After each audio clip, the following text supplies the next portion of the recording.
はい、皆様こんにちは。 Ladies and gentlemen, good afternoon. Thank you very much for joining us today. This is the webinar organized by Climate Transparency and the IGS Institute for Global Environmental Strategies, and supported by the Embassy of the Federal Republic of Germany, titled Net Zero Economy, Aligning International Energy Finance, Decarbonization Dialogue, Common Challenges for Japan and Germany. My name is Tamura and I will be moderating today's seminar.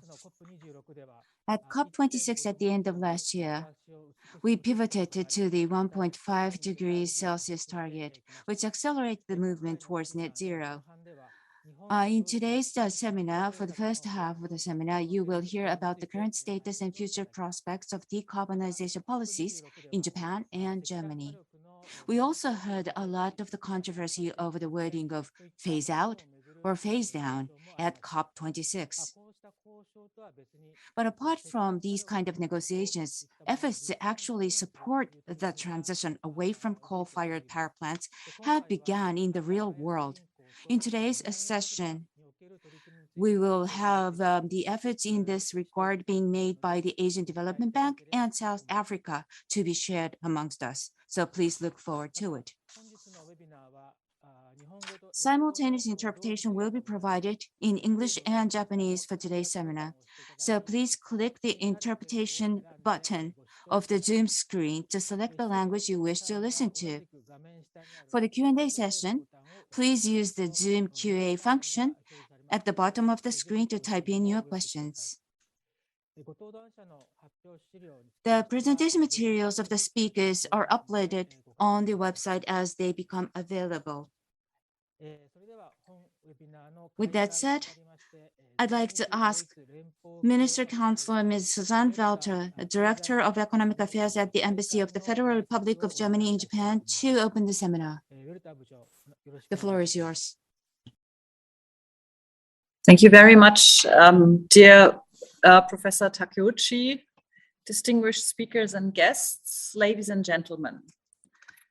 Thank you very much for giving me the opportunity to speak at this international event on behalf of the German Embassy in Tokyo. The outcome of the COP26 has proved that amid all political and economic differences, the fight against climate change has become the leitmotif of the international community. This year and the following year will be highly important for both Japan and Germany, as we will subsequently hold the G7 presidencies. Representing two of the biggest economies in the world, it gives us the opportunity to raise ambitions and to contribute to the setting of global standards, but also the responsibility of fostering change and progress while maintaining universal values. Progress towards an equitable world is the goal and the motto of this year's German G7 presidency. The protection of our climate and the investment in a better future are two of the main priorities. In order to achieve our goals, strong partnerships with close allies play an important role. Both of our countries are united in the wish to work on a sustainable green future. In order to achieve this goal, we need to decarbonize our economies and our industries and initiate the transition from fossil fuels to carbon neutral carriers of energy. Countries need to find their own paths toward a decarbonized society and may differ in their approaches. But we must not lose sight of the overall target to which both Japan and Germany have committed themselves, achieving climate neutrality by 2050. These are high ambitions, but so are the challenges. Robert Habeck, the German Minister of Economy and Climate Action, said in his analysis of the current state of play in Germany, "We are far behind our goals. In fact, we have to triple the speed of our emissions reduction measures in all sectors. We must achieve more in less time. Therefore, we need to increase the share of renewable energy up to 80% by 2030 by boosting solar and wind energy. We need to create a legal and financial basis to decarbonize the industry and update our national hydrogen strategy this year. This can only be achieved with the combined effort by government, industry, and civil society. International cooperation is key, and this is why we need to look beyond our G7 group and reach out to other countries and non-governmental actors. I am therefore grateful to the Institute of Global Environmental Studies and Climate Transparency for organizing this event to highlight and discuss the various approaches on how to achieve a decarbonized society. Partnerships and dialogues such as this event help to facilitate international cooperation. The new German coalition government is determined to increase the outreach to the Indo-Pacific and to Africa. With Japan, Germany signed the Energy Partnership in 2019, with the goal to intensify the cooperation in the areas of energy transition and hydrogen deployment, a major step in bilateral cooperation. Other outreach initiatives include the Global Hydrogen Diplomacy Initiative and the Berlin Energy Transition Dialogue that will take place online on March 29 and 30. Ladies and gentlemen, we need the world to come together to work on achieving a safe planet for future generations. Now is the time to raise ambitions and aim as high as possible. Thank you very much for your attention. Thank you very much. Next, we have President of the Institute for Global Environmental Strategies, Professor Kazuhiko Takeuchi, to deliver his opening remarks via video message. Hello, everyone. I am Takeuchi, President of IGS, the Institute for Global Environmental Strategy. On behalf of the organizers, I would like to make a few opening remarks. I'd like to express my sincere gratitude for your participation in this webinar, Net Zero Economy, Aligning International Energy Finance, Decarbonization Dialogue, which is being held online in the midst of the spread of the Omicron strain. In light of the rapid acceleration of coal decarbonization amongst developed and emerging economies at COP26 last November, the purpose of this webinar is to discuss how Japan, Germany, and emerging economies can cooperate in decarbonization. As you're all aware, in addition to Japan and Germany, more than 120 countries, including major emitters like China and the United States, have announced net zero targets. This includes more than 100 developing countries. In order for the world to work together to realize the goals of the Paris Agreement, it is extremely important that such developing nations achieve net zero as well. And in order for these developing economies to take up the ambitious challenges of achieving net zero, stronger cooperation among developed nations like Japan and Germany and the emerging and developing economies is urgently called for. Today, we are privileged to be joined by Mr. Marcus Hicken, Head of Division of External Energy Policy and Decarbonization of the Federal Foreign Office of Germany, Minister Counselor Mrs. Susanne Welter of the Embassy of Germany in Japan, and from the Japanese Ministry of Environment's Global Environment Bureau, Director Oi and Director Sugimoto. I'd like to extend my gratitude. We're also pleased to have Mr. Paradip Sarakan of the ADB Asian Development Bank, Ms. Jessie Burden of University of Cape Town, and Mr. Fabi, Executive Director of IESR Indonesia. If this venue serves to facilitate cooperation between Japan and Germany for decarbonization and the energy transitions of the emerging economies such as South Africa and Indonesia, as organizer, I would be so delighted. It's been more than 2 years now I attended COP24 held in Katowice, Poland. The city is known as an industrial city with many coal mines. It was said that the reason why COP was held in this city of coal, the epitome of fossil resources, was to show the world that decarbonization is not an easy task, and also to show the local citizens that the world is making the big shift toward decarbonization. The issue of climate change has recently come to be referred to as the climate crisis, and we have no time to waste. The world needs to work together to become not dependent on coal. as soon as possible and switch to clean energy sources that do not emit CO2. Today's webinar will begin with presentations on the current status and future prospects of decarbonization policies in Japan and Germany, followed by a presentation by ADB on efforts to transition away from coal-fired power in emerging Asian countries. Similar efforts in South Africa will also be presented. Then the following panel discussion will discuss how countries can cooperate in transition from coal-fired power in emerging and developing economies, including Indonesia. We hope that this webinar will provide various hints and ideas for achieving net zero and help accelerate the decarbonization process. With that, I would like to conclude my opening remarks. Thank you very much for your attention. はい、では、これより、プレゼンテーション。 Now we'd like to move on to presentations. First, I'd like to invite Mr. Michihiro Oi, Director of International Strategy Division, Global Environment Bureau, Ministry of the Environment of Japan, to talk about Japan's decarbonization policy. Mr. Oi, the floor is yours.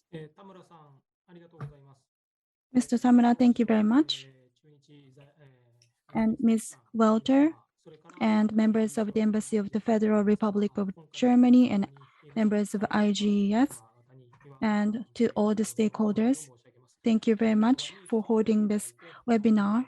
And I'd like to express my gratitude for this opportunity to talk about Japan's policy.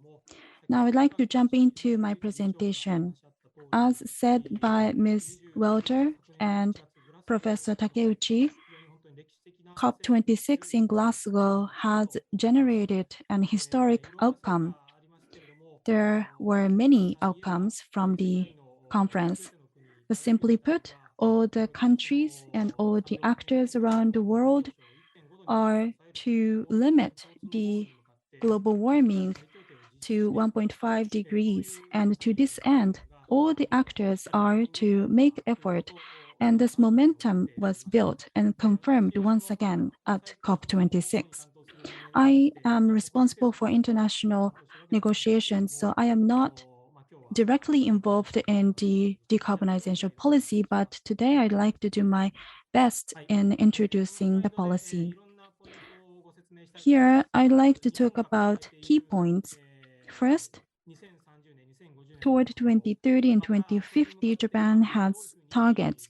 And to these targets, how Japan is reducing the emission. That is what's shown on this slide.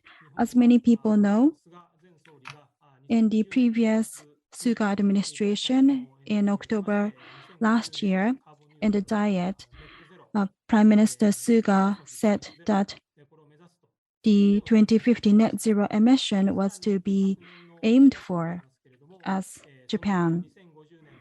And then toward net zero emission target,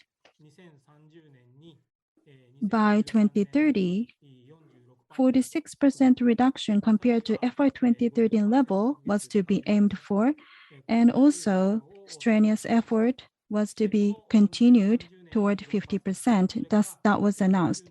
So zero emission by 2050 and 50% reduction by 2030.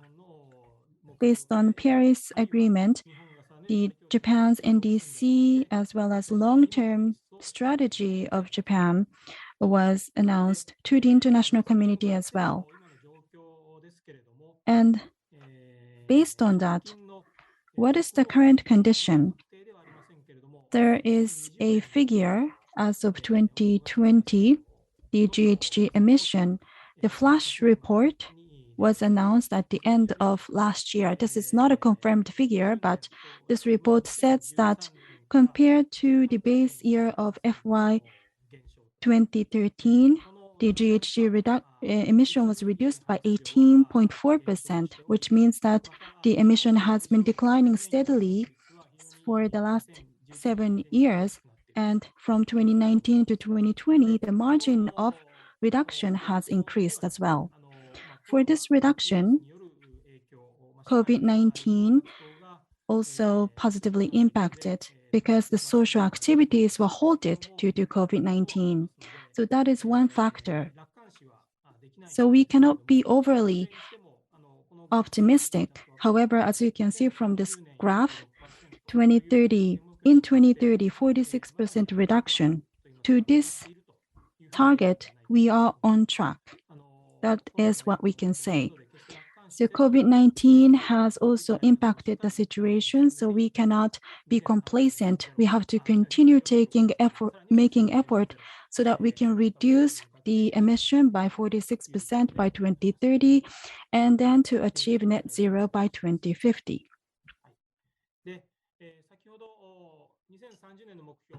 2030 target has already been submitted to the United Nations. In Japan, we have the Act on Promotion of Global Warming Countermeasures. And based on this act, the plan to counter global warming has been formulated.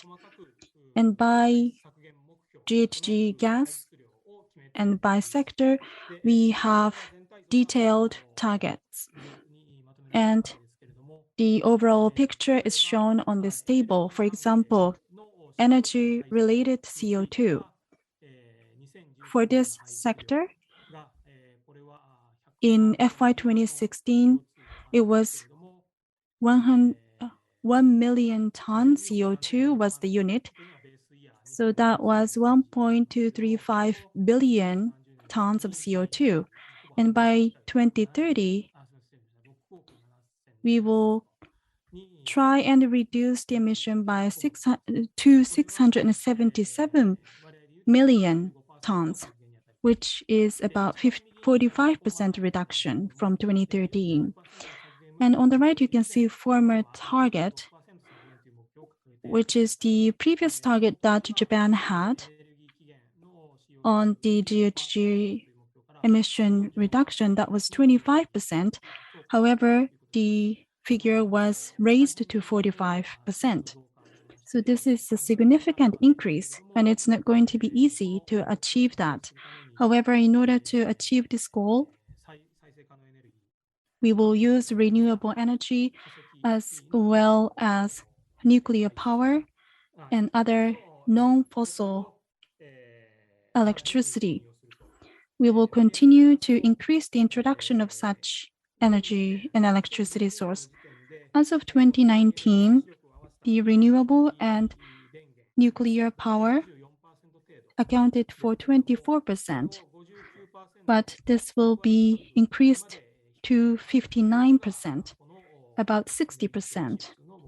So that is the ground and premise for achieving the energy-related CO2 reduction.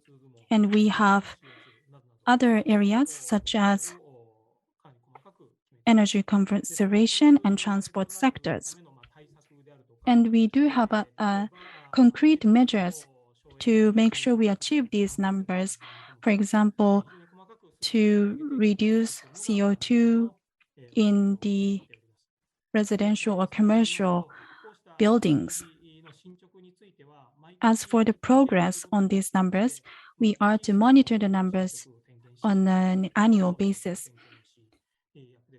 And we will update the situations on the measures as well.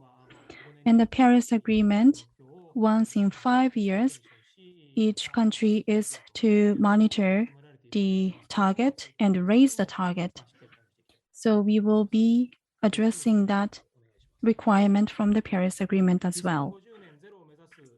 To achieve net zero by 2050, in order to achieve this long-term goal, we have the long-term strategy under the Paris Agreement, which was submitted to the United Nations as well. The basic concept there is that tackling climate change is to become the key to transforming the industrial structure and producing robust growth.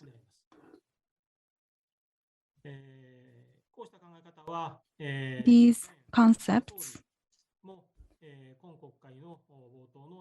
were announced by the Prime Minister Kishida at the Diet session, and his policy is based on the strategy of green economy.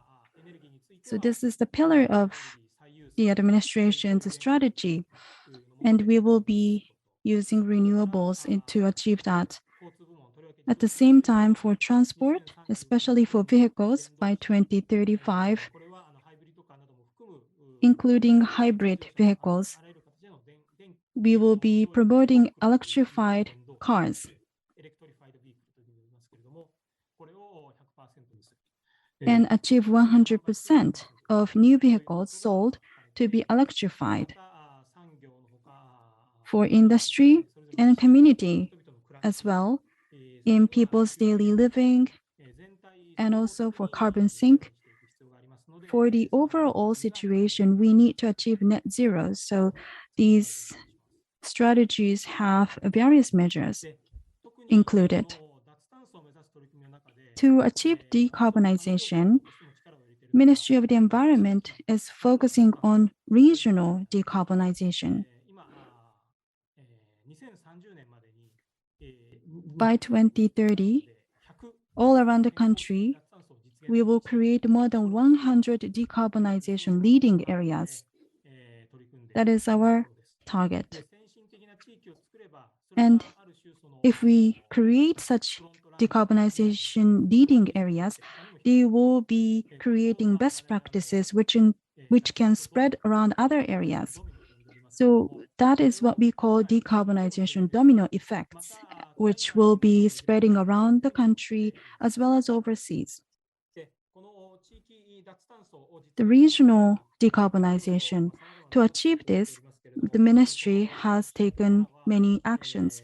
Since the beginning of this year, the Minister of Environment, as well as the Deputy Minister and Vice Ministers, have been to various regions and holding dialogues, and they have been promoting this idea around the nation. Since the COVID-19 is spreading, we do have some online platform to have dialogue, but we had dialogues at 9 different areas, and more than 100 municipalities participated in that dialogue sessions. By April, we will continue to solicit municipalities to become decarbonization leading areas. And if they become such an area, then we will put the budget for that purpose so that they can take action as a leading decarbonization area.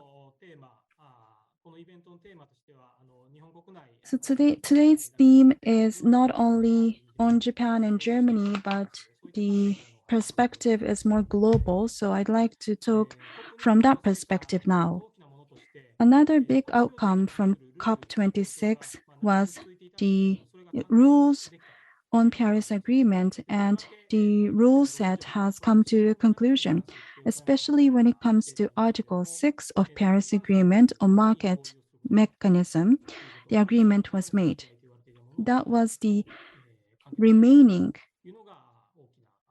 challenge of Paris Agreement. However, that was concluded at COP26. So that was the outcome.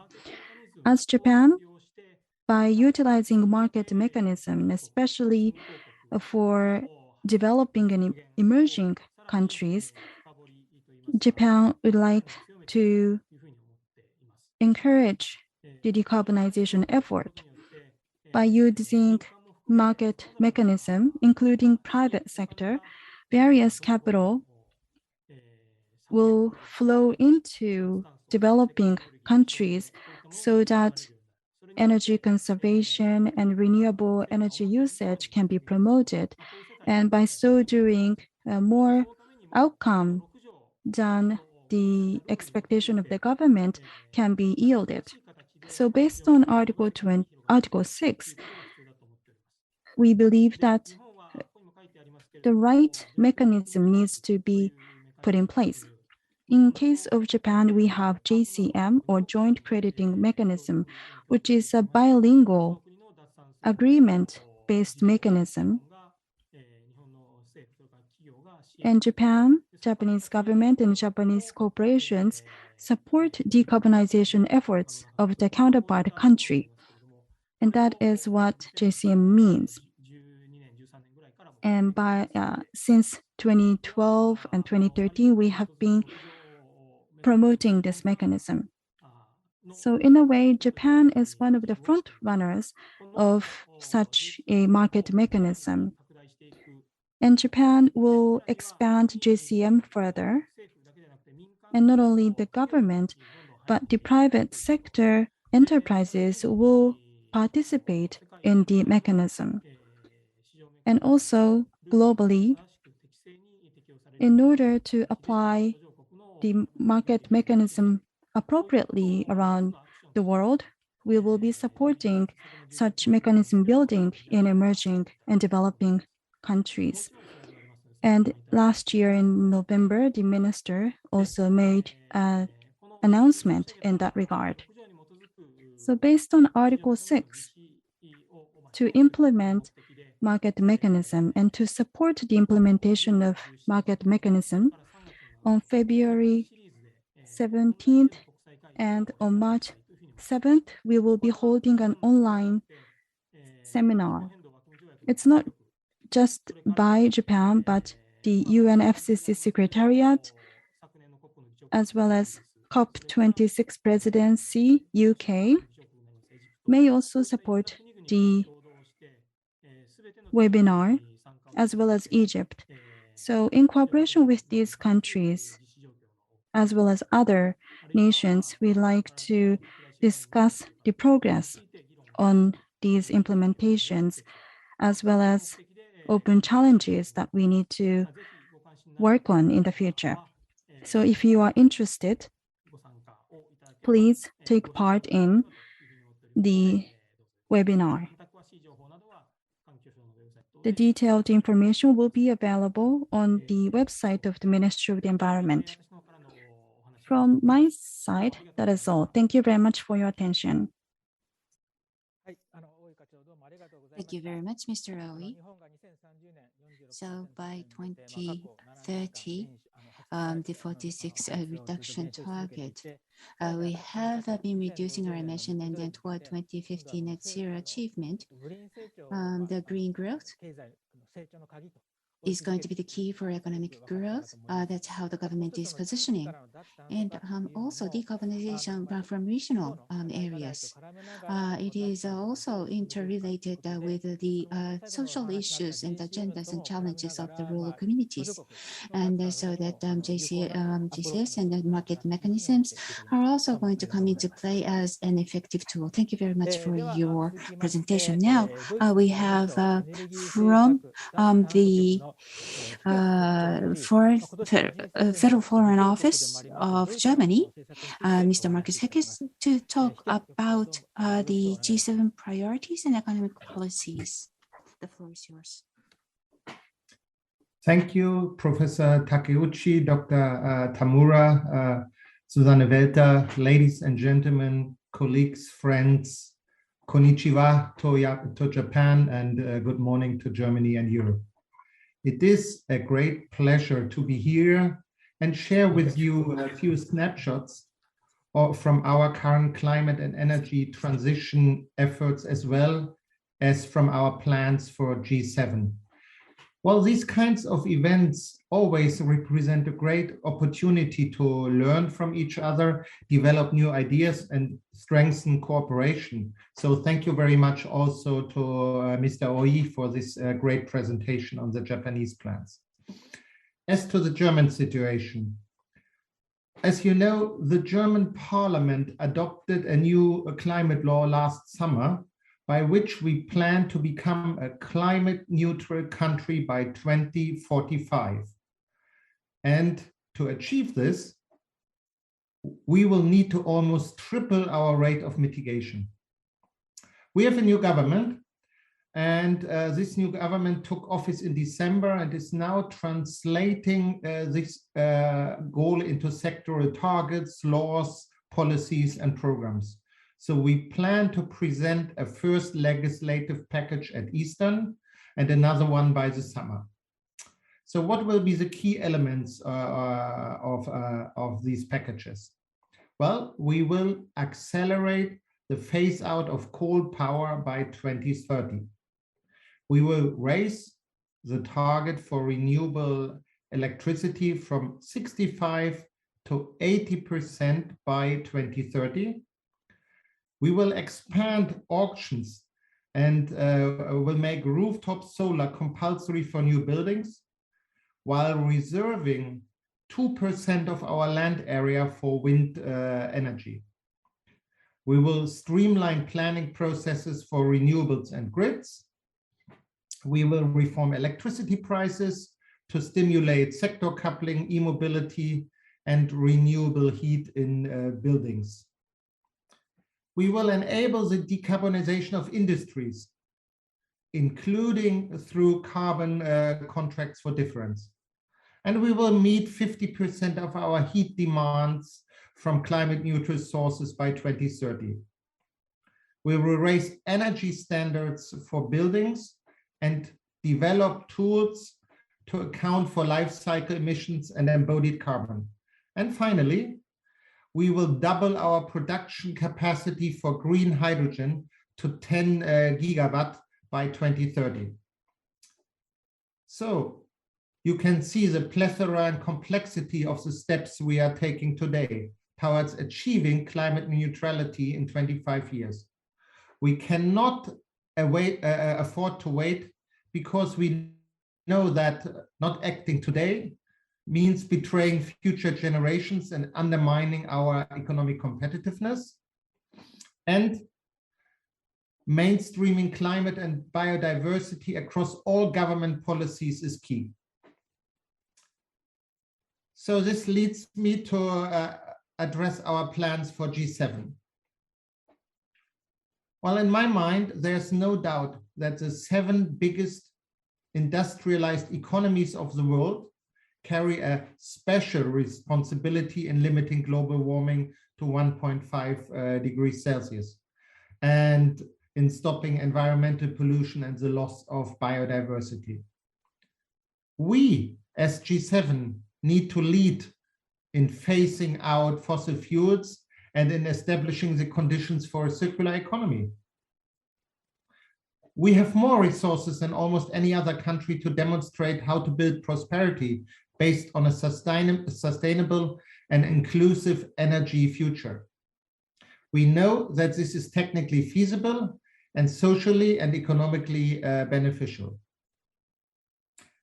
Therefore, Germany's G7 presidency focuses on the central goal of making progress towards an equitable world.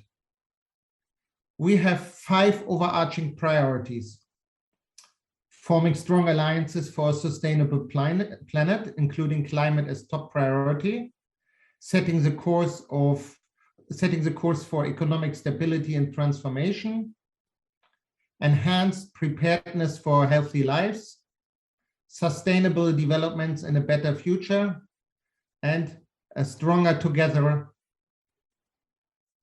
But climate will be central for the G7 leaders. Thus, we are planning to hold a joint climate, energy, and environment ministerial at the end of May. This will send a strong signal for pursuing a more integrated and holistic approach across these 3 areas, as the UK had started last year. So in the area of climate and energy, we want to focus on the following: accelerating the national and international clean energy transition, including support for a global transition away from coal. Ambitious commitments for decarbonizing power, industry, transport, and buildings. Implementing the G7 commitments adopted in Japan in 2016 to phase out inefficient fossil fuels subsidies by 2025. We want to build upon the COP26 statement of international public support for clean energy transitions. We want to advance multilateral partnerships for climate, energy, and development to support transformation in developing and emerging economies. And yes, we want to initiate an open climate club to harmonizing climate policies and coordinating leakage protection systems.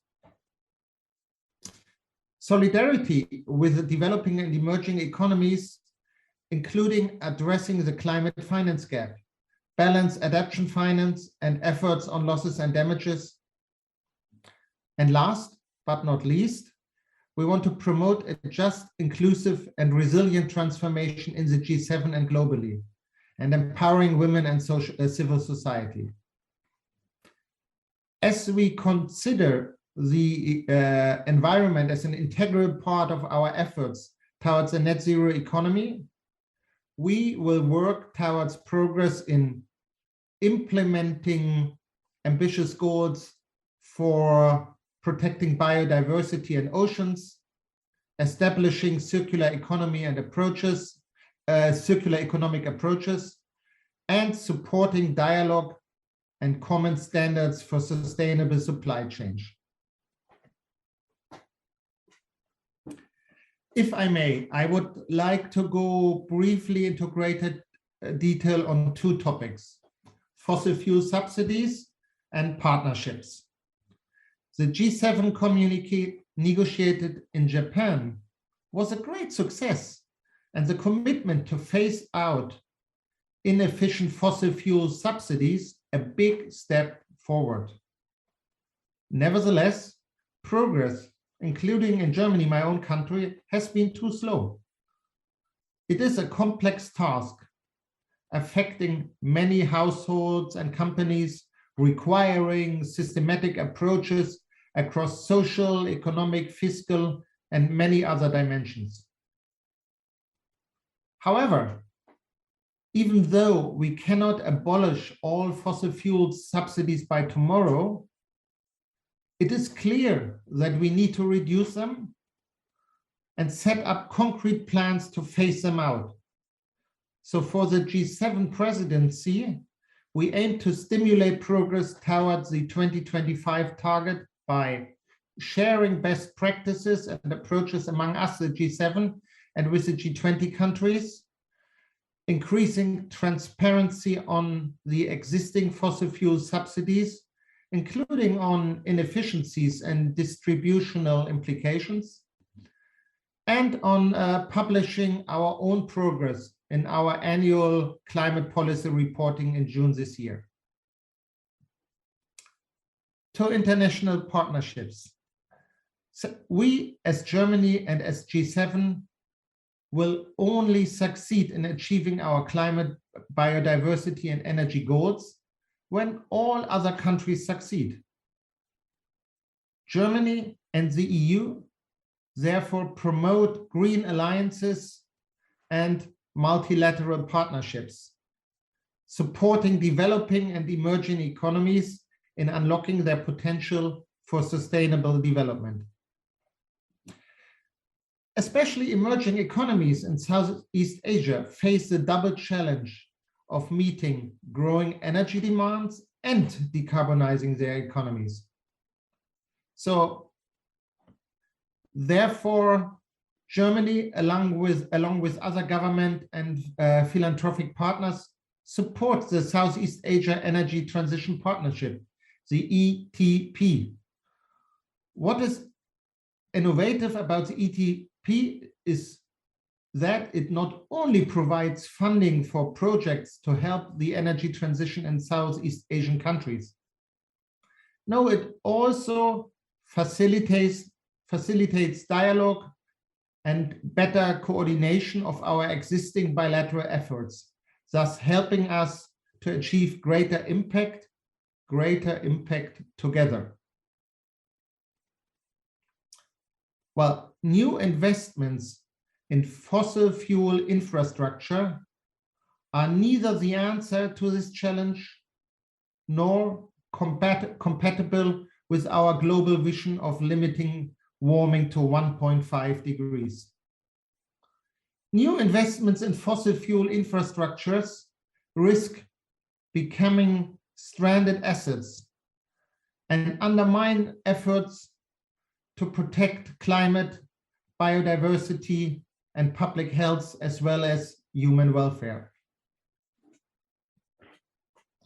The IEA in Paris, IRENA, and other leading energy think tanks, they all agree that renewables and energy efficiency are the most reliable and most cost-effective strategy to support resilient economic development and a sustainable and inclusive energy future.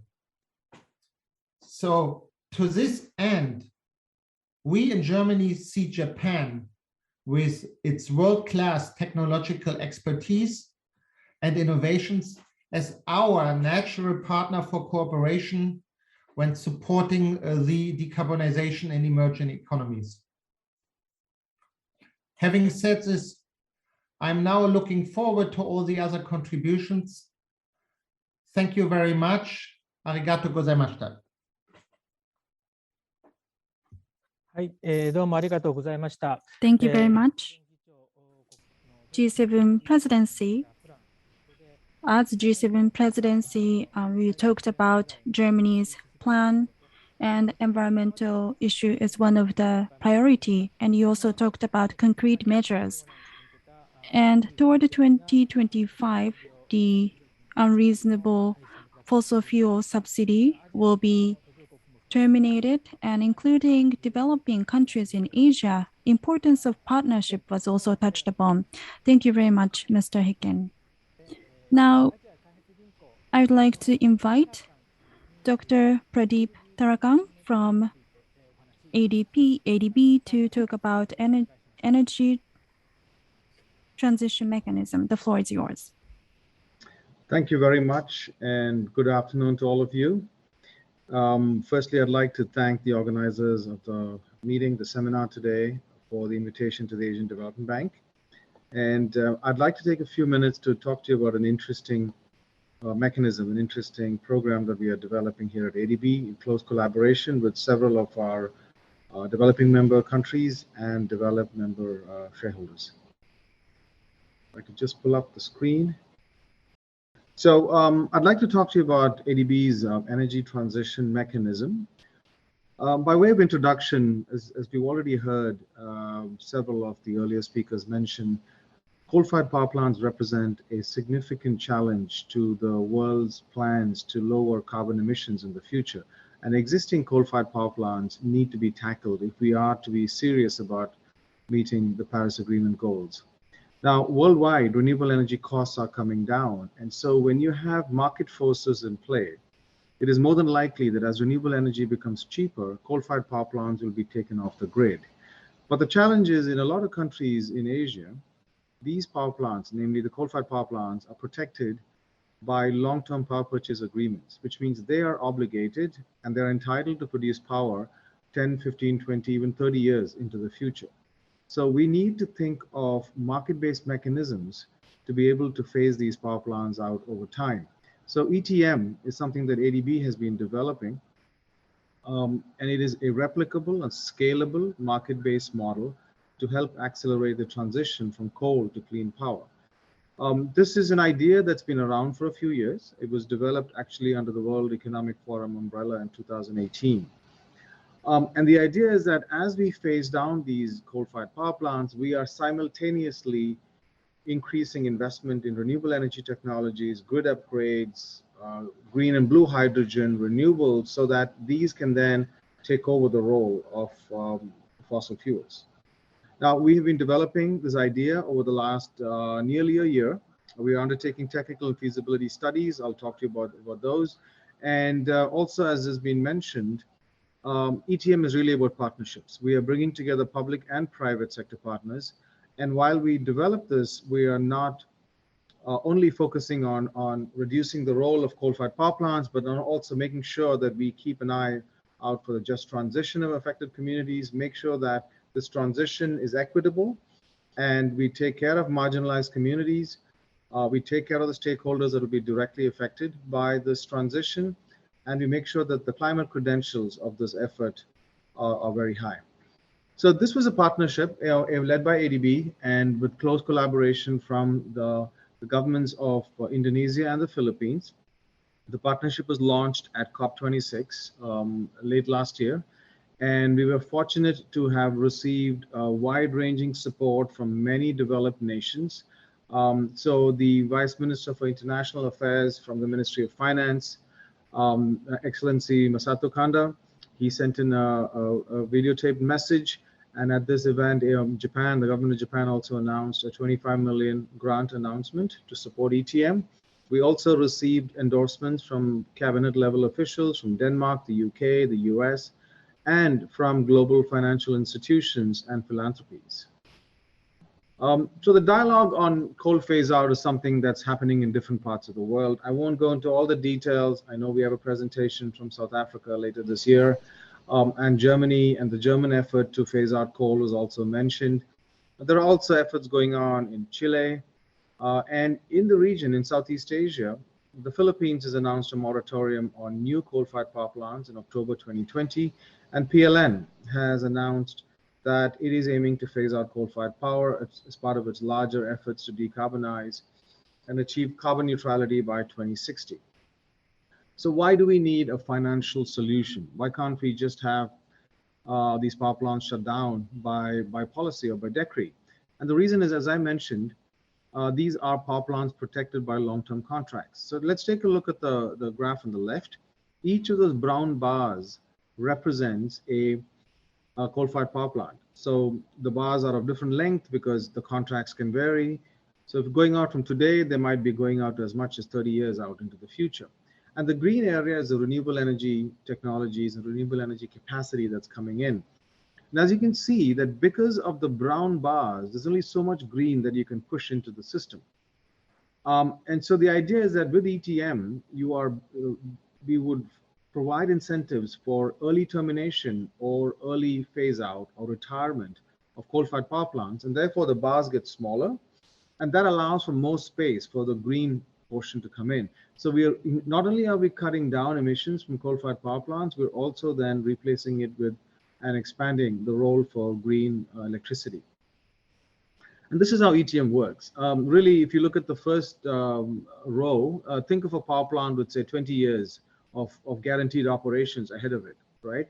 So the power plant is operating for 20 years and it provides cash flow for existing owners. Now, if the role of ETM is to come in with concessional capital and then allow for that capital to incentivize. So we essentially refinance the project with lower cost capital so that you can operate the plant for fewer number of years and still be able to meet the return expectations of that lower cost capital. So in this case, by bringing in cheaper money, you are going from year 20 to year 14. So you're essentially shaving off, let's say, 6 years from this particular power plant. And this is an illustration. And you can go further. You could repurpose the power plant, like in some cases, convert them to renewable energy projects, to energy storage projects. You can also, by shutting down plants early, potentially you can also qualify for carbon credits. So once you factor those in, you're able to further accelerate the retirement age and perhaps bring it down to as much as year 11 or year 10. So in the base case, the plant is going to operate for 20 years into the future. By using low-cost capital, you're bringing it down to 14 years, and by using further, options such as carbon credits and repurposing, you're bringing it down to say year 11 or year 12. So that's the simple idea. I mean, of course, the devil's in the details, and we are working on a whole range of assets in Southeast Asia, both in the Philippines and in Indonesia. Unfortunately, this is confidential information. I'm not able to share that with you, but rest assured that we are taking this model and then using it to evaluate specific assets. In terms of the business model itself, we think there are 3 ways in which ETM can work. The first is the acquisition model.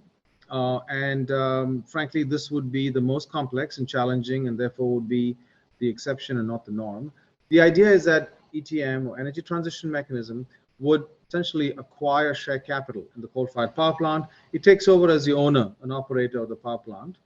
And ETM then agrees to an early termination date with the utility or the off-taker, and then operates the plant until that point in time and closes it or repurposes it.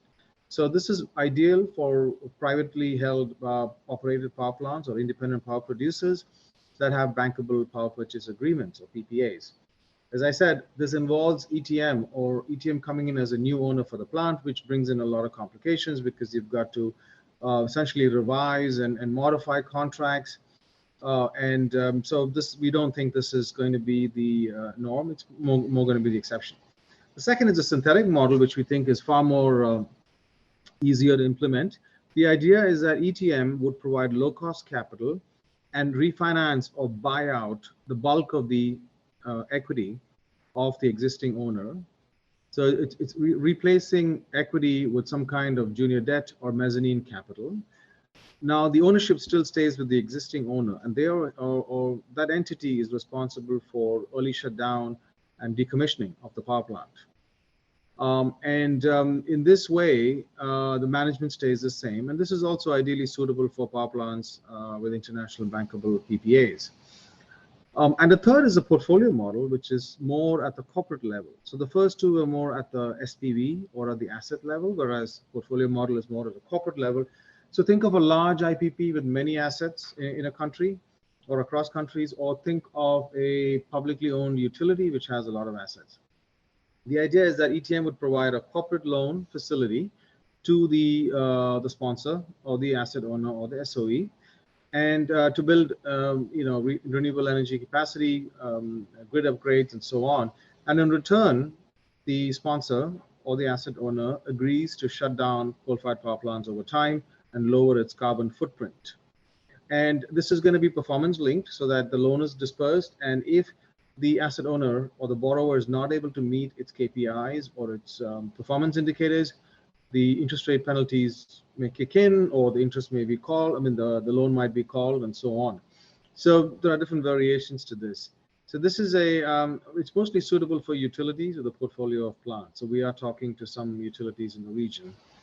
The bottom line here is, regardless of the transaction, the idea is ETM brings in low-cost capital, blended finance, and it is making available this capital to accelerate or phase out coal-fired power plants sooner than they would have been shut down otherwise.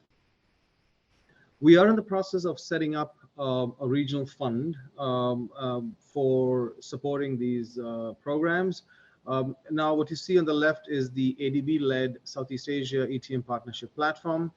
This would be, think of it as a place for collecting concessional capital from donors, or development partners, developed countries, and from philanthropies, because they see ADB as the entity that's going to provide oversight for ensuring of climate credentials. We are the ones developing the just transition programs, and we would then make available these concessional products to an ETM country fund, which is a quasi-commercial entity set up outside, led by a commercial entity, which would then have two sleeves. You have a carbon reduction fund and a clean energy fund.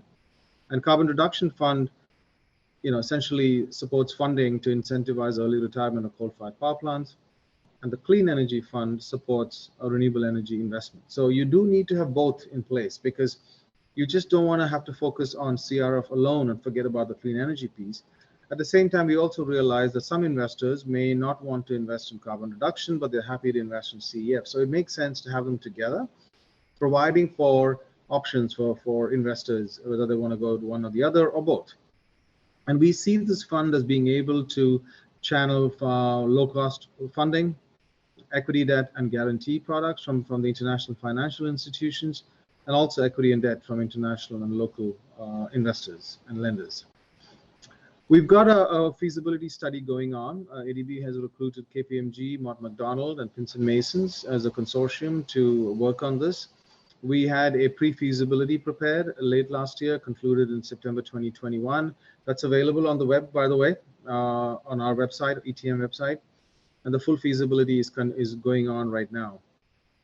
And KPMG, the consortium, is looking at selecting of projects. So we're going into our initial focus countries, which is Philippines and Indonesia, looking at the systems, looking at identifying assets, looking at grid stability, looking at plant age, trying to identify which of the power plants that are best suited for early retirement, looking at also trying to understand the transactional appetite within the private sector IPPs in the countries and also the off-taker. We're looking at ESG issues around what is the replacement plan, what's the climate impact, what are the carbon credits, possibilities. We're looking at just transition. And then we're at each asset level, we're also trying to understand how does transaction structuring work? What are the commercial issues, legal issues, evaluation? What's the cost of capital that's needed? And finally, as I mentioned, the ETM fund itself. I mean, how would this fund be set up? Should it be at the national level? Should it be at the regional level? How do we manage? What's the incentive structure? What kind of return expectations are fair? What are the major risks? And how would we govern this? And how do we ensure that the fund is not necessarily focused on profit maximization, but more about carbon reduction and making sure that decarbonisation brings with it development impacts as well. We're working with a whole range of partners. We're working with the national governments, of course, utilities, asset owners and lenders. We're talking to various investors and managers. A lot of them are large Japanese banks that have major exposure to coal-fired power plants in the region. We're talking to donors, philanthropies, large global philanthropies, and we are talking to civil society. This is the timeline, and this is my last slide. Essentially, where we are is that we kicked this off at COP26. The partnership was announced, as I mentioned, and now we're in Q1 2022. We're working on preliminary fund structures. We plan to finalize the fund structure and essentially issue a call for proposals in a few months so that we can firm up at least initial funding commitments by the end of the year. And before COP27, we are targeting an initial capital raise of about $2.5 to $3.5 billion from public and private investors, as well as grants and highly concessional funds. So this should be able to help us support between 3 to 5 transactions, in this region. And then that would lead to an eventual scale up with the ultimate goal to address at least half of the fleet over the next decade or two. Due diligence and disbursement of pilot funds, we're targeting next year, and essentially have a review of progress and a check and adjustment and rescaling late next year. Thank you very much for your time, and happy to engage further or take questions as appropriate. どうもありがとうございました。ADB アジア開発銀行の非常に興味深い取り組み、早期石炭火力の早期閉鎖を促す、インセンティブを与えると同時に、再エネ等のグリーン。It is a win-win format to provide finance both for phasing out of the coal fires as well as investment in new energies. And so it is, the details are on the ADB's website. And so if you're interested, please take a look through of the detailed mechanism. Thank you very much. This is going to be last but not least. We have our last speaker, who is Ms. Jessie Burton, Energy Systems Research Group, USRG Department of Chemical Engineering, University of Cape Town, to talk about the endeavors of South Africa. The floor is yours. Good morning, colleagues. Thank you so much for having me today. I'm delighted to be here and talking about such an interesting and important question. Not many people know this, but South Africa's coal export industry, which accounts for about half now of the revenues in the sector, started with exports to Japan in 1976. It was the first off-taker of South African coal. So we've got a long history connecting Japan and the South African coal sector. I'm going to talk today about the political declaration of the Just Energy Transition Partnership and the kind of process that's being followed, how we got here, why just transition is so important in South Africa, and some initial thoughts around how to make sure that it's a success into the future. So first of all, why just transition?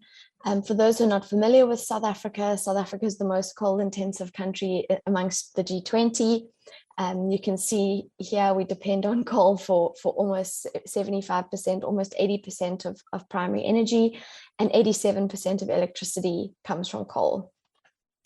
Eskom, our state-owned utility, is in a debt and operational crisis. We regularly have what's called load shedding, which means there's no electricity for several hours a day.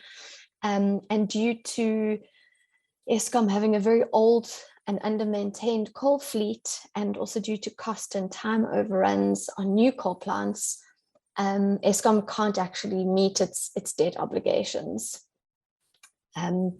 Besides that, South Africa has enormous socioeconomic development challenges. In the post-COVID era, unemployment is at almost 50%. For youth, if you're a young woman in parts of South Africa, it's 66%. And there's very high dependency on coal for the economies in the mining regions. So sometimes up to 25% of jobs in a town might be related to coal mining. And 100 years of coal mining has also led to extensive degradation of land, air, and water resources. Of course, this is very important for people's lives, but it also limits economic alternatives because people don't necessarily, it kind of limits agriculture or alternative uses of that land. So it's a big challenge. So what was the Just Energy Transition Partnership? Well, a declaration was signed. It was between South Africa and a group of donor countries, the US, the UK, Germany, France, the EU, and it promises to deliver a long-term engagement. The initial agreement is an offer of $8.5 billion for the first 3 to 5 years. The declaration itself is very strong on the need for protecting workers and communities. It takes a decent work agenda at its heart. It puts just transition at its center. So a lot of concern around small business development, economic diversification, protection of people in that transition. It's focused a lot on power sector decarbonisation. Analysis shows that between 70 and 90% of emissions reductions this decade in South Africa will come from the power sector. So that's obviously a key space, but it also looks at economic diversification, especially around green hydrogen and electric mobility and automotive manufacturing. So why is this important? It's really an opportunity for South Africa to delineate its own needs, to shape the investments and what the financial packages that the country needs to support climate action. Beyond that, it kind of highlights a mechanism for middle income countries to access concessional finance. This is really important for a country like South Africa, where a rapid transition might not otherwise be possible, or where commercial finance makes opportunities too expensive.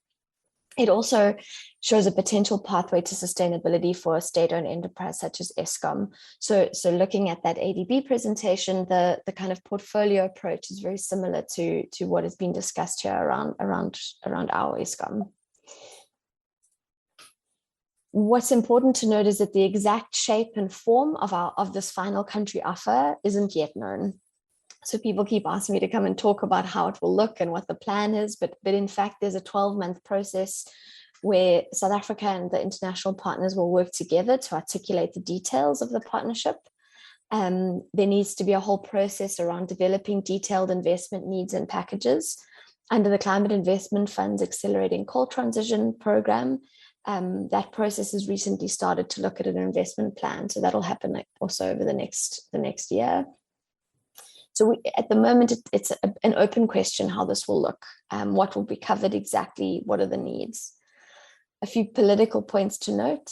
Energy transitions are, of course, contested, and having signed a country partnership doesn't magically make those contestations disappear. Including just transition and economic diversification, I think, was key to getting political buy-in for this process, but there is still opposition. So unions, for example, are very concerned about job losses in coal and other sectors, and especially that there isn't yet a financed just transition implementation plan for them. So there's a lot of pushback around accelerating coal transitions until we've actually shown that we can close coal plants and mines appropriately and that workers will be protected. Communities on the ground, of course, want alternatives to coal because they bear the brunt of the pollution, of social problems. And already civil society are flagging risks around the terms of the deal, the levels of ambition that it needs to look, kind of work towards the low end of South Africa's nationally determined contribution, and risks around including new fossil fuels in the partnership. So what did it take to get here? It was built on many years of analytical work amongst local think tanks and within Eskom. So Meridian Economics had developed something called the Just Transition Transaction, which is very similar to that portfolio approach mentioned by the ADB. Eskom themselves have created a Just Energy Transition Office, which is its entire reason is to manage the coal plant closures. We are closing around 12 gigawatts of coal this decade. Some of them are very old coal plants, but it's never been done in a context of a declining coal sector. So how it will look isn't really known yet. Eskom has proposed a Just Energy Transition Financing Facility last year, which would be built around that coal plant repurposing. And they've got quite detailed plans in some cases, manufacturing solar PV, for example, and solar PV on site. In the run-up to the COP, the presidency presented an intergovernmental plan based on border mitigation needs to what is called our Presidential Climate Commission. But all this was built on two kind of climate policy processes. So one, our long-term strategy, which has a soft commitment to 2050 net zero, which is based on some fair share analyses. And of course, we assume that developed countries would decarbonize earlier and faster if South Africa were to achieve 2050.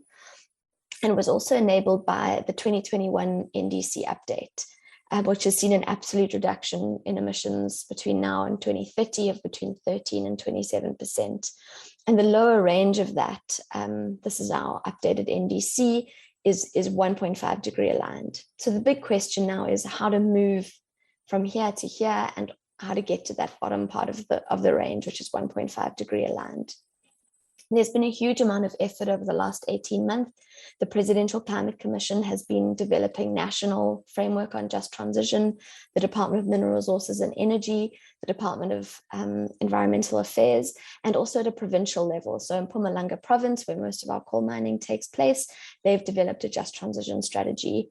A lot of this is around building up capacity and working out gaps and developing indicators and thinking about what would need to be implemented in the coming years.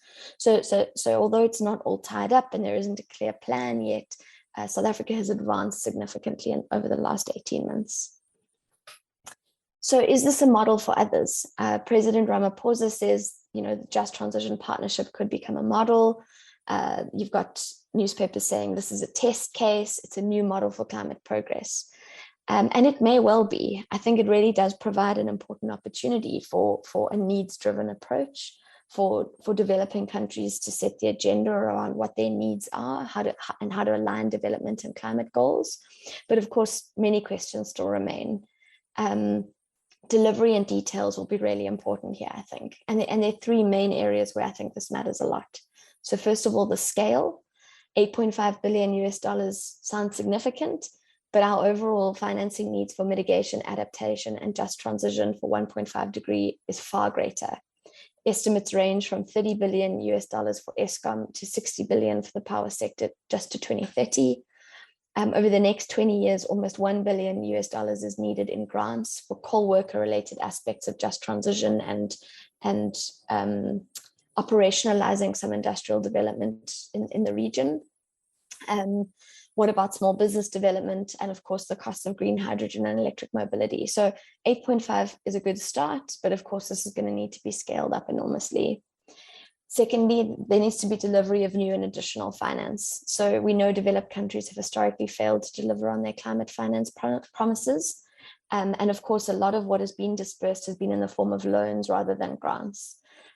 So we need to see delivery of the 8.5 billion, and of course it needs to be new and additional, and a large portion of it needs to be grant financed. And that's the last part of this terms. Quality is just as important as scale. It's we're looking at a huge impact on coal workers, for example. You're looking at moving from 3,000 job losses to 25,000 job losses in an ambitious climate scenario. And of course, there are impacts on municipalities, on cities, on communities, on the informal economy in these regions. All of that will need to be dealt with. Indebting Eskom much further is going to hinder rather than help the transition. So finance also needs to look very much at how to support innovative or new sectors that aren't serviced by existing financial instruments, or, for example, very good projects that have a lot of social justice associated to them, but which the financial sector isn't able to support. In this process, technical assistance is essential, but it's not enough. This is about getting kit on the ground and developing projects to support coal communities fundamentally. And that means thinking beyond just mitigation. So, of course, it's about energy access and worker transition. And of course, it's about mine closure. There's 700 abandoned mines in the region. And that needs to be a part of any discussion around justice in South Africa. So in brief, I think this really is a great opportunity. It has the potential to be a really exciting and important approach to getting finance to where it's needed. But the devil is, of course, in the details. Thank you.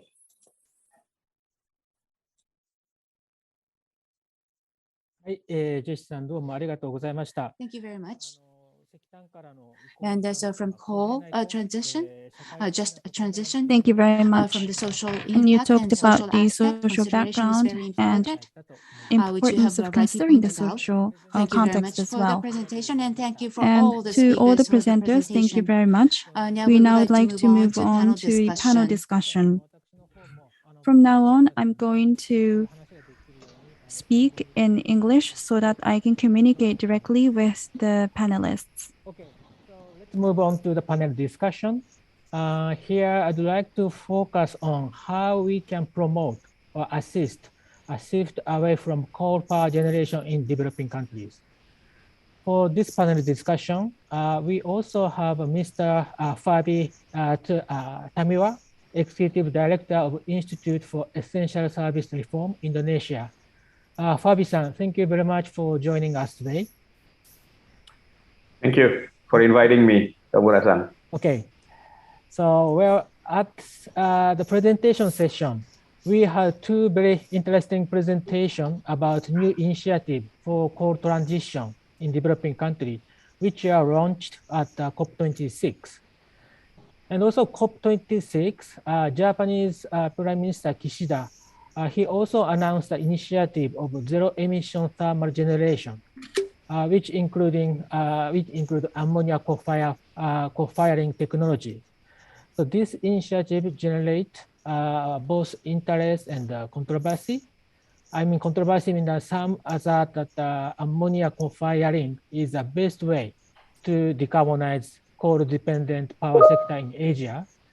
But on the other hand, others insist that ammonia co-firing is too expensive and also does not contribute to emission reduction unless carbon-free ammonia is used. So my first question is to Pradeep-san. So how is this ADB's energy transition mechanism related to this Japanese government initiative? Will the ETM, energy transition mechanism, support, assist deployment of ammonia co-firing in developing countries?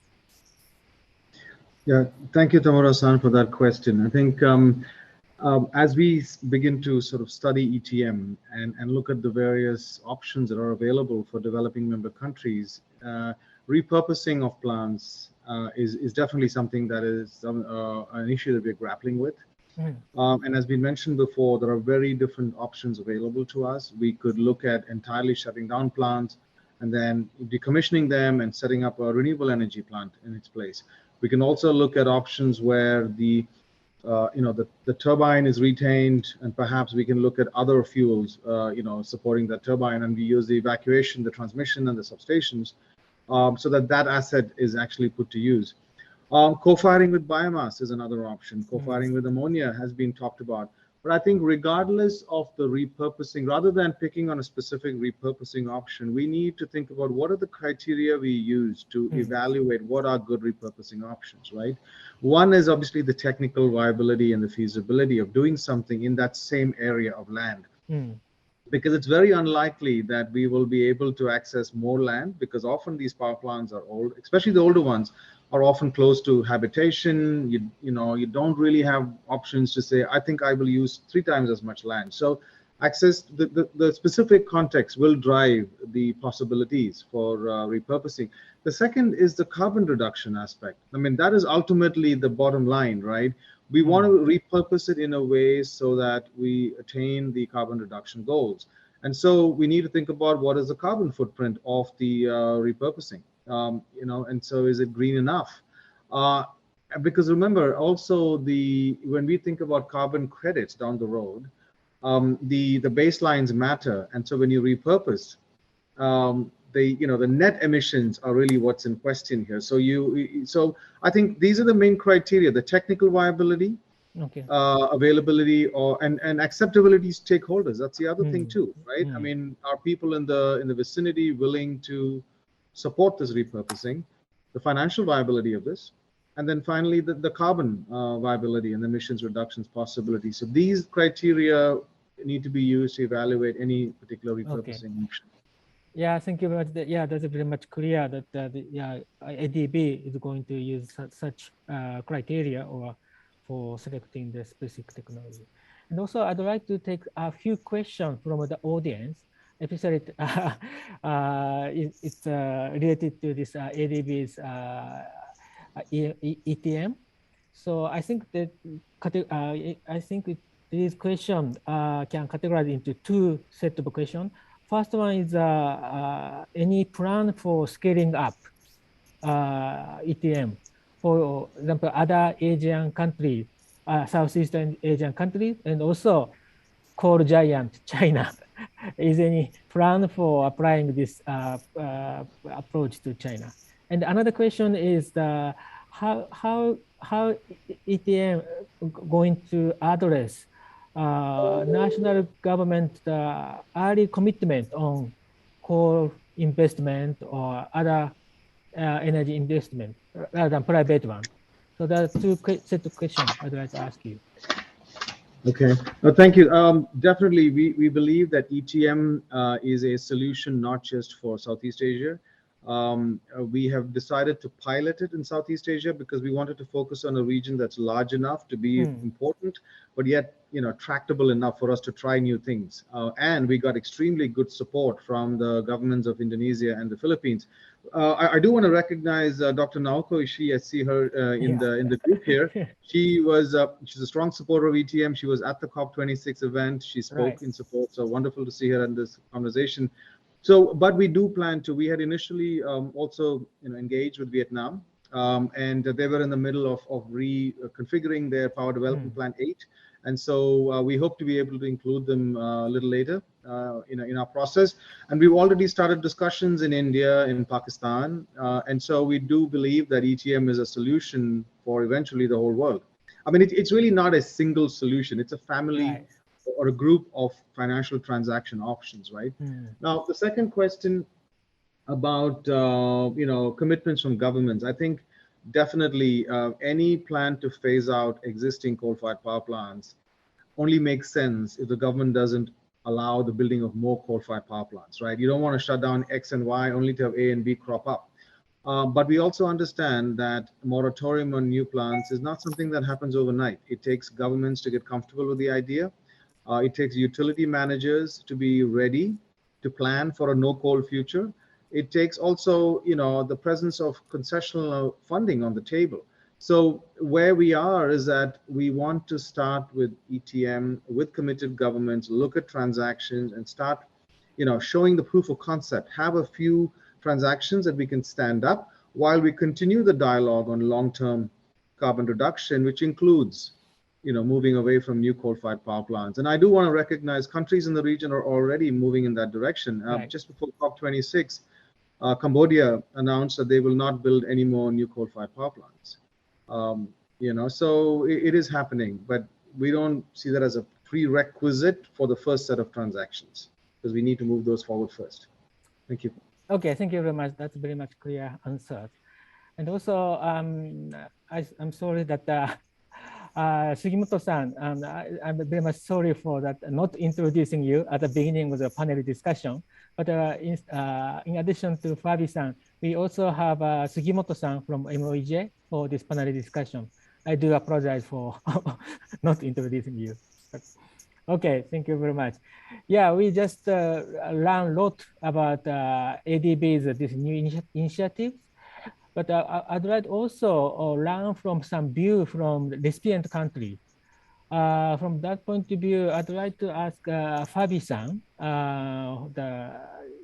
from your point of view, what's the biggest challenge for Indonesia, another coal-dependent country, to move away from coal generation? And also, does this ADB's ETM can properly address such challenges? So these two questions for you.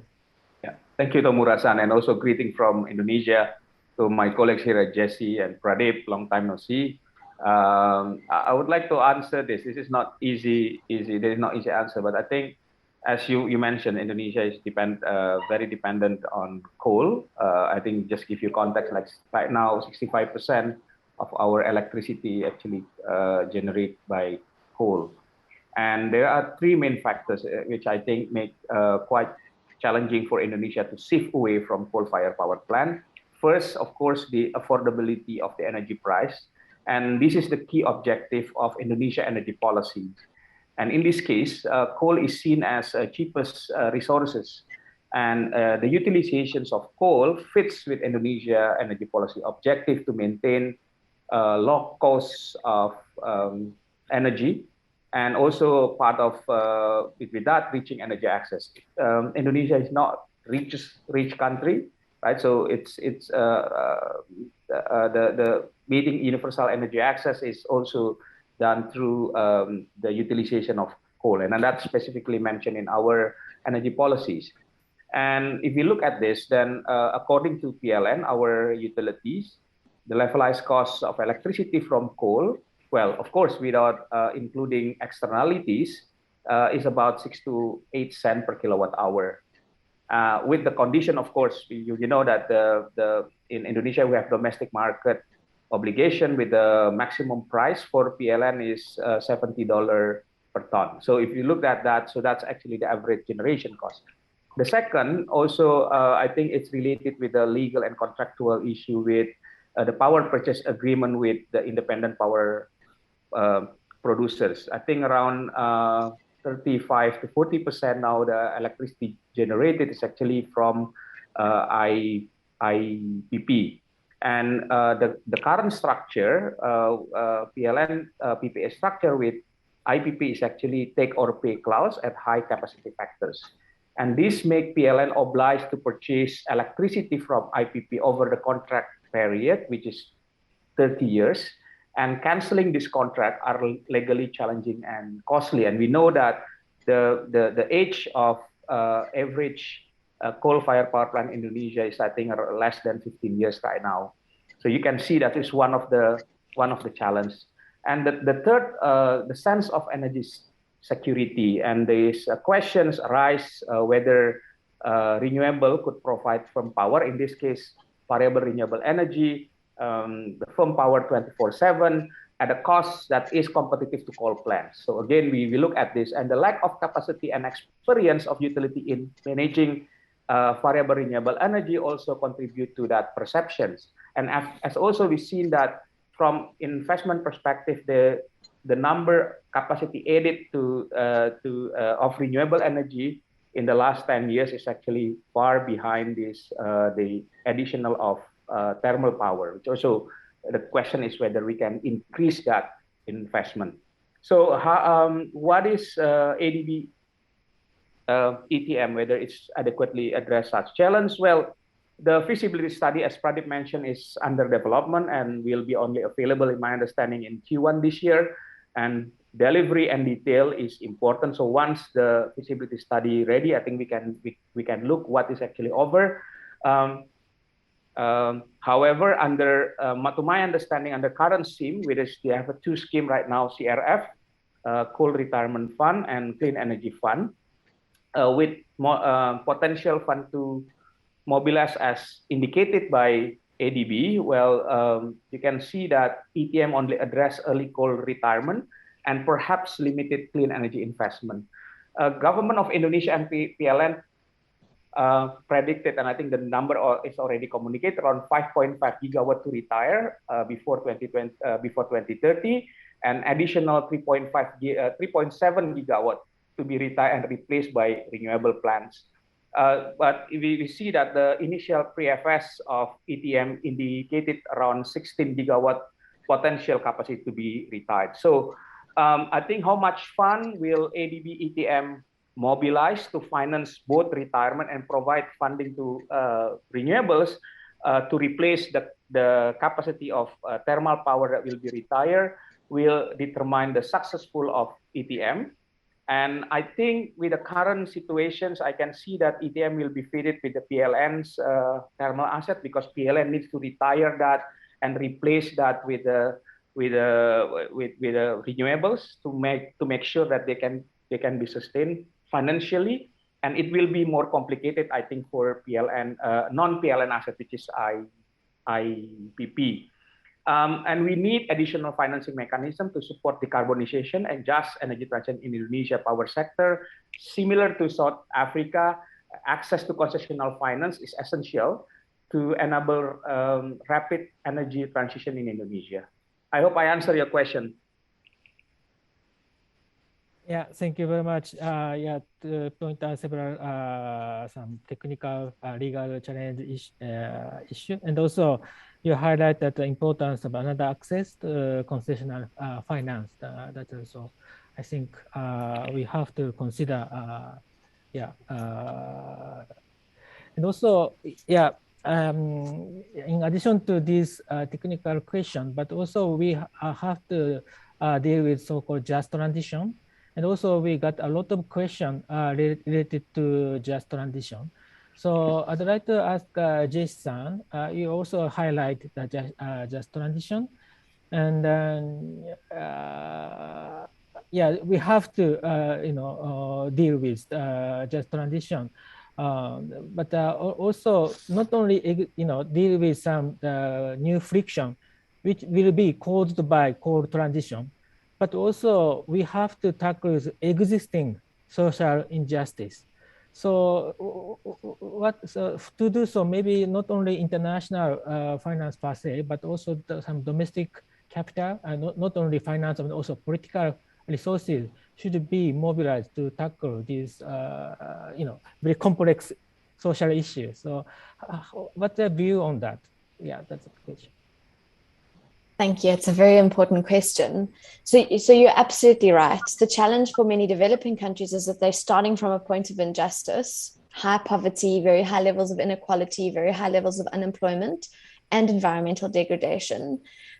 So when we talk about just transition interventions, those interventions need to transform those injustices and deal with the specific challenges arising from coal exit, or the structural transformation of other sectors, e.g. automotive manufacturing or transport or refineries or whatever it may be. It's not all coal. But I don't see these as competing priorities. We need a green industrial development pathway if you want to have a sustainable economy. So, and meeting the needs of people sustainably is integral to development. So, look, including energy access, for example, and social protection as part of those just transition should benefit people more broadly. In fact, a more radical view in South Africa says that we should be thinking even bigger. We should be talking about a basic income grant, for example, to support poor households. But to get into the very specifics, I think the mechanisms, they'll be broad, they can be diverse. Of course, they'll be context specific, but they need to cover 4 key areas, I think. Social dialogue, so there must be political discussion and, of course, political resources brought to bear on that question. For us, this is happening a lot through the Presidential Climate Commission, but it's also happening through more local forums. So in the coal region, there's a climate change forum where they discuss just transition, for example. You must have social protection and what we call here service delivery. There needs to be a focus on economic diversification, and that can be around clean energy and renewable energy manufacturing, for example, but it will also need to look at the specific competitive advantages of a region. So Mpumalanga's competitive advantages might be in agriculture and agro-processing. They may be in water-related projects, because as coal and mining is phased out, you make a lot of water available. And of course, it has to focus on worker transition. So we've got a lot of specific proposals, renewable energy in the coal region, because we can use the existing infrastructure, we can repower power plants, we can be very close to the existing load. So the fact that Eskom is struggling to build sufficient grid means that we can use the existing grid, for example. There's existing chemicals capacity in the region, which is currently based on coal and which could be based on green hydrogen. The provincial government is looking at green diversification, so energy, food, water related projects. And there's big challenges. Can you put wind turbines on mines where there's lack of stability because of there's many years of mining underground?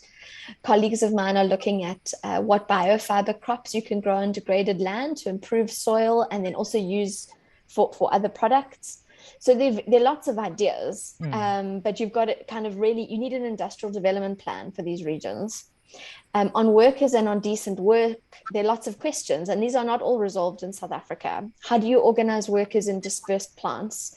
Do renewables workers have similar wages to coal workers, which are much higher than the rest of the economy? Do they have permanent contracts? Do they have pensions? These are all very important for getting political buy-in. And surprisingly, what we've seen in our work is that there's actually many more risks for youth not entering the coal industry than for older workers who need to be retrained, because older workers actually leave the sector very young because they're often sick. They've been mining underground. So you need a youth development plan, basically. Thanks. Okay. Yeah, thank you very much. Yeah, and also related to the just transition, we got some question to the lesson from German experience. I remember that when discussing coal transition in Germany, German government appointed a commission for growth, structural change, and regional development to deal with just transition. So my question to Mr. Hicken, so what lesson can be learned from that experience, and based upon that, how could the German government assist other countries for the energy transition? Yeah, thank you for this question. Well, I think the lesson is exactly what we discussed, or what Jesse also so aptly explained. You need a socially just transition. So in 2018, the German government installed the Commission for Growth, Structural Change and Regional Development. Actually, the popular name was just in the public was just Get Out of Coal Commission, was a popular name. But I think the real longer name shows the direction. In a way, it seems to be quite easy to say. Okay, I mean, it's correct, it's necessary, but it's also too easy to just say we need to get out of coal.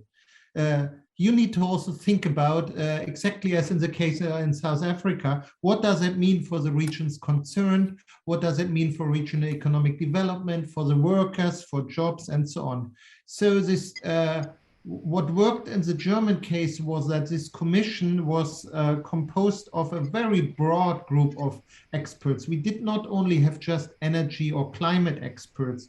You had unions, you had local representatives, you had local politicians, companies, and so on in this commission. And they did not only come up with a date when we should get out of coal, but also with a large number of proposals how to support the transition in all the areas. Basically, it's very similar to what Jesse described, just adapted in a way to the German situation. So as to our approach for now, I mean, I think I made it quite clear how committed our new government is to climate protection, how high it is on the agenda.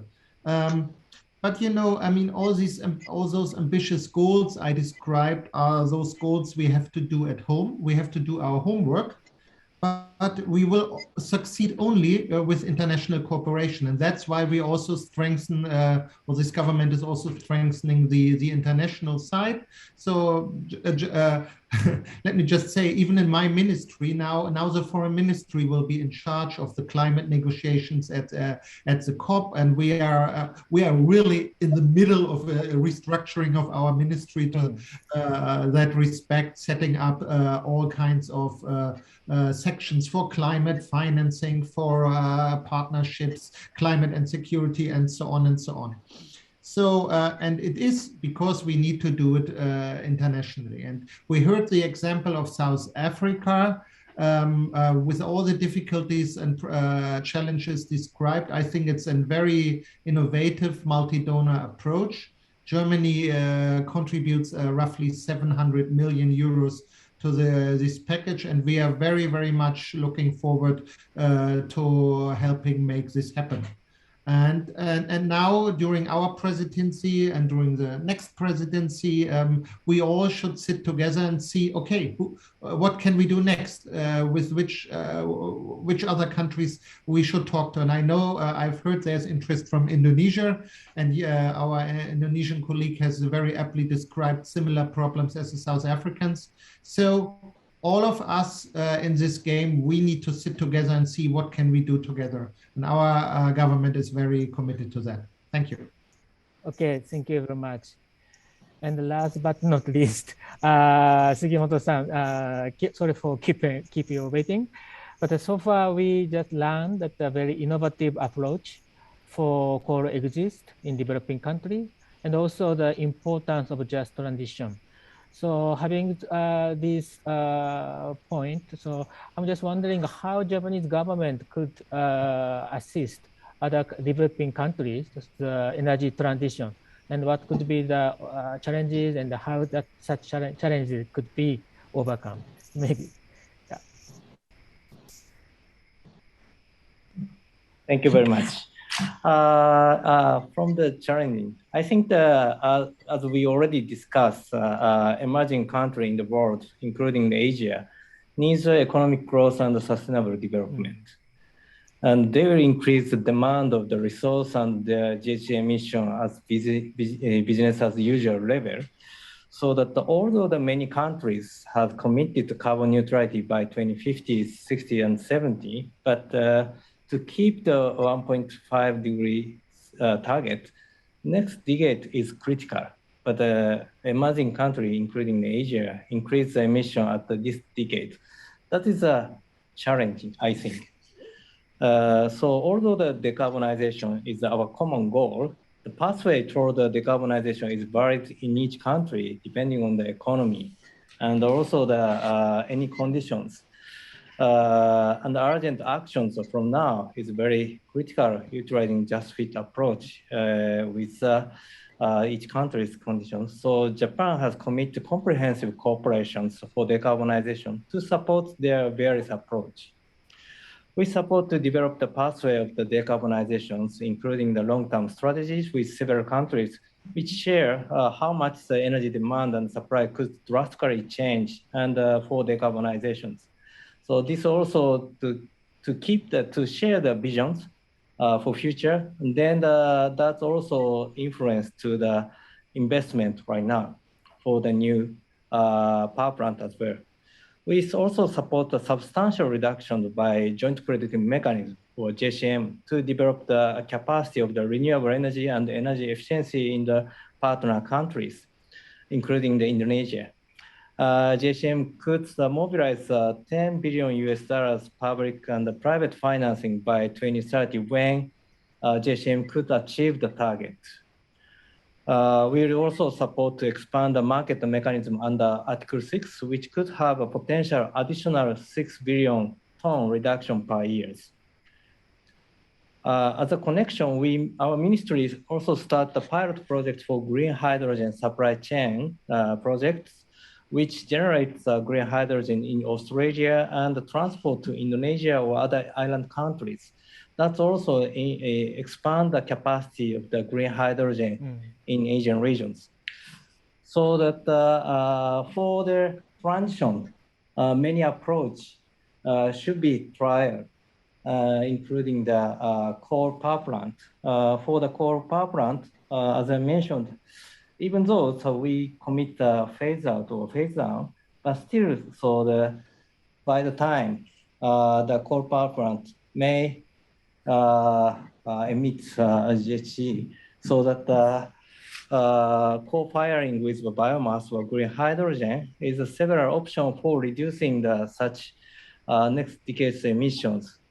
One of the important things is to how to reduce such CO2 emissions from existing coal in next decade, in addition to its phase down. So Japan, of course, to support zero carbons, carbon neutral in the world, including the Asian countries, as much as possible, to realize the decarbonization in an early stage, so that and then the zero emission fire power plant or some other options, we'd like to try any options for decarbonizations considering each country's situations. That's our point. Thank you. Thank you very much, Sugimoto-san. Yes, actually, world is moving away from coal, but to assist that, we need kind of tailor-made approach and facilitate that action. Yeah, thank you very much for your very active contribution to the panel discussion. And also, I'd like to appreciate a lot of questions posed by the audience. And sorry that we could not take all the questions, although they are very much relevant. So I really apologize for that. And also, I'm sorry for that bad time management. Now 10 minutes past from that scheduled time. But because of, but not because of, but even though we exceeded the time, but instead we had very good active discussion on this very important point. So I do appreciate all the participants for this panel discussion. Yeah, having said so, I'd like to close this panel discussion. Thank you very much for your contribution. Yeah, and let's move on to that call transition together. Thank you very much. Thank you. Thank you, everybody. Thank you.